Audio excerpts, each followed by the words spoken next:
বিদ্যুৎ, আমি ধানমন্ডিতে কথা বলেছি একজনের সাথে, আমি তেজগাঁয়ে কথা বলেছি, আমি মিরপুরে কথা বলেছি, আমি বাড্ডাতে কথা বলেছি, আমি উত্তরাতে কথা বলেছি, আমি কমলাপুরের পিছনে জায়গাটার নাম কি, বাসাবোতে আমি কথা বলেছি, ড্যামরাতে আমি কথা বলেছি।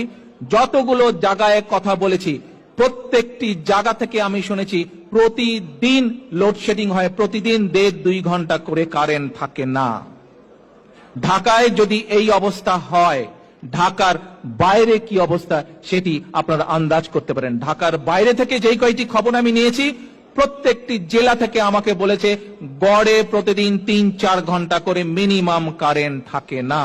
আসেন, এই প্রতারক সরকার, এই সরকার, এই অবৈধ সরকার শুধু অবৈধই নয়, এই অবৈধ সরকার শুধু আন্তর্জাতিকভাবে স্বীকৃত স্বৈরাচার সরকারই নয়, এই আন্তর্জাতিকভাবে স্বীকৃত সরকার শুধু আন্তর্জাতিকভাবে স্বীকৃত স্বৈরাচারী নয়, এরা আন্তর্জাতিক স্বীকৃত দুর্নীতিবাজ সরকারও।